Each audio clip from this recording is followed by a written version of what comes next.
I thought, and perhaps you're right, it's that white bow of the kayak. It's difficult to tell. I thought maybe the pole had just got ahead of the Spaniard, but we leave that to the judges. Well spotted, Rebby.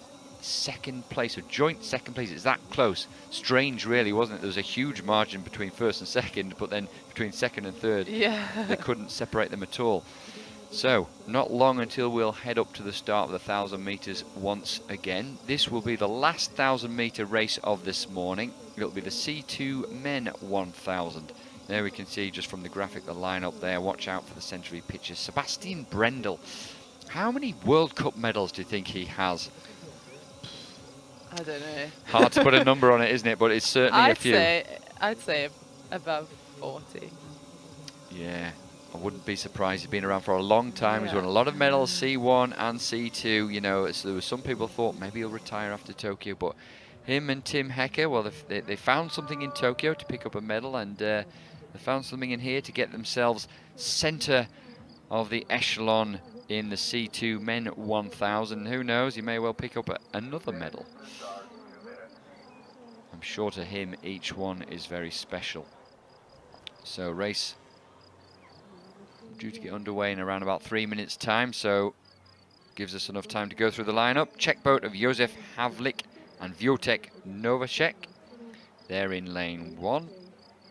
Daniel Santini and Nikolai Krachun in lane 2 for Italy.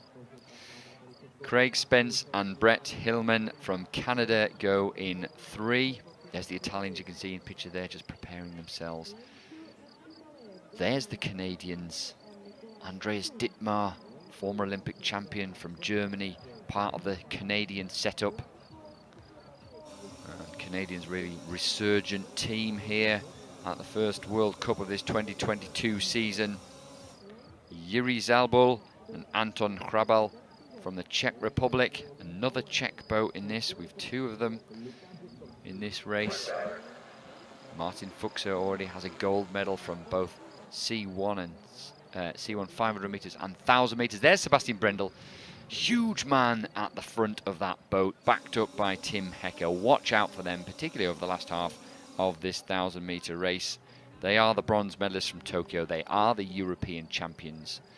Edward Stryczek and Peter Kizek from Slovakia go in 6. And the Polish team will be in 7. There they are, the white caps. That's Dominik, Nowacki and Lukasz Witkowski. Portuguese, Bruno Alfonso and Marco Apura. They go in 8. They've just seen their teammates win in the same distance in kayak double. Can they do the same here? Ukrainians, Viktor Sredyuk and Andriy Zakharov, they go in lane 9 in those distinctive yellow shirts.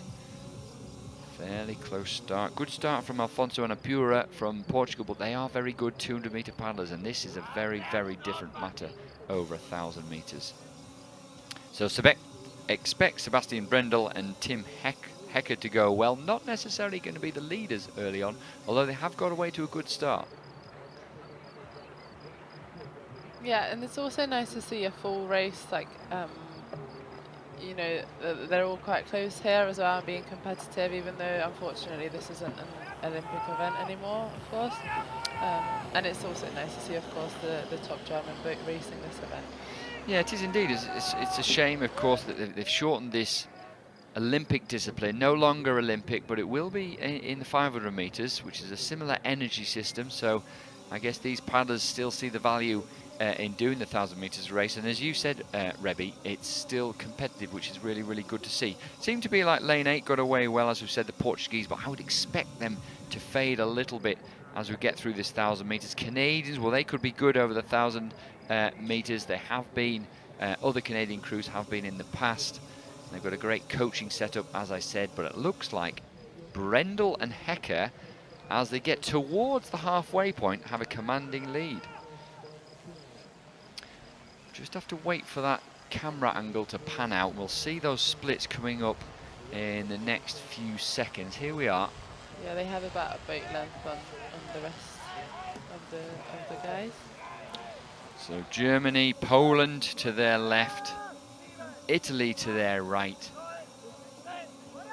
Right up there. There they are. Brendel, that big figure. I always wonder, it must be quite difficult for poor Tim Hecker to see round him. Yeah, he's probably just paddling and fighting. Yeah, he just knows what he's got to do, and I guess you're right, and you'll know this as a K4 paddler. You know, quite often in the K4 you can't see very well. There's splash, there's spray going everywhere, but you feel the boat. And you know exactly what your job is. Yeah, you don't really do you don't paddle with the guys ahead or girls ahead of you by looking. You do it all on feel, so it's not going to make a difference to him and their C2 if he can see or not, really. It might even help if he can't see too much of the race and doesn't know how much is left. Yeah, just concentrate on the job in hand, concentrate on the process, as athletes keep saying. And if you watch the blade work, certainly seem to be going in together, but also it's that where do they put the pressure onto the water, and they seem to be doing it at the same time. They found a really good partnership, these two, and perhaps that's why Brendel has decided he wants to carry on. He feels like he's found something in this C2 that can do some good things in the future. Yeah. So, we're approaching the red boys at the end. Germans have a good lead. It's very difficult to see them give that lead up from there, but you can see just a couple of lanes to their right. It looks like the Italians may be making the best of the challenge, certainly for the silver medal, but I don't think anyone's going to take the gold off the Germans. Hopefully I haven't put the commentator's curse on them there, but we can see from the camera, yeah, Germany a long way ahead of the rest of the field in about 3.5 minutes, which is a fast time. Italy second, I think Poland third.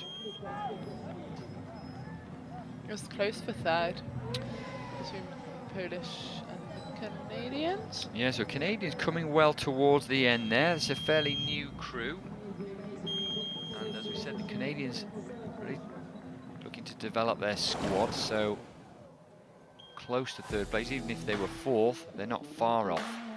Germany got away to a good start, actually. We knew the Portuguese would, they did, but they faded. Germany got away well, but just found the length in that stroke through the middle section, middle 500 meters, in order to pull away from the rest of the field. And although the Italians came hard, Santini and Krachun, towards the end, the Germans had already done enough.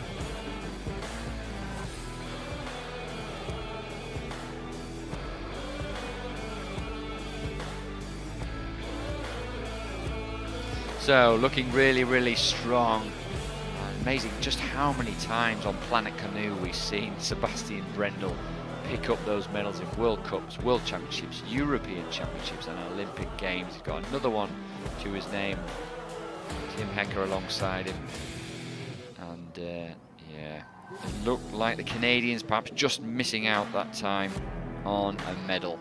And Sebastian Brendel and Tim Hecker are just making their way around to the pontoon now, and I'm sure the easygoing nature of Sebastian Brendel will mean he'll be more than happy to chat with Ross down there now. Sebastian, we've been missing you on the podium for a little while. It's nice to see you back up there on the top. We was not so long, not on the podium, so yesterday it was tough. Our favorite distance was 1,000 meters. Now we have to change, but we know that we have a lot of work in front of us. But it's just the first World Cup. And Tim, you still have the passion, both of you, for this race, for the C2? Of course, yeah, we still have the passion. The passion increases by the 500. The other athletes from the different countries are pretty strong, and it's pushed us also forward. So it's good. Great to see you both back there, up there on the top of the podium. Well done, congratulations. Thank you. Thanks. Well, I think Sebastian Brendel was just a little put out by Ross's question about it's been a while since you've been on the podium. I think perhaps meaning the top step of the podium, and I said easygoing nature, but of course any elite athlete will be really, really competitive and driven to succeed, and I'm sure it's no different for those two. Yeah, but they seem like they're up for the challenge. Like they said, they're motivated by the other nations stepping the game up for the 500. So I think they'll get there. Yeah, indeed. And the boost you get from winning a medal is so important, isn't it? Yeah, this is only going to help them. you know, it's still a tough race. C2000. It's not that far off from the 500. So for them to see that they won this and you know, they ruled that field. So I think that will give them a bit of confidence. Yeah, they really dominated that, didn't they? And yeah, it's funny just mentioning mentioning yesterday they were in the final of the C2 500 meters, going from lane 9. We had that was where 2 Spanish crews, in fact, took the medals, the gold and silver, and the Italians were in 3rd place. So there is a bit of work to do for Brendel and Hecker, but I think they'll take confidence from that. It's a quick time, you know, a long way ahead of the rest of the field, and have just looked to shorten that up as, I guess, as the season progresses. So that's the C2 men 1,000 meter final done. We have 500 meter races only to come next this morning. We'll be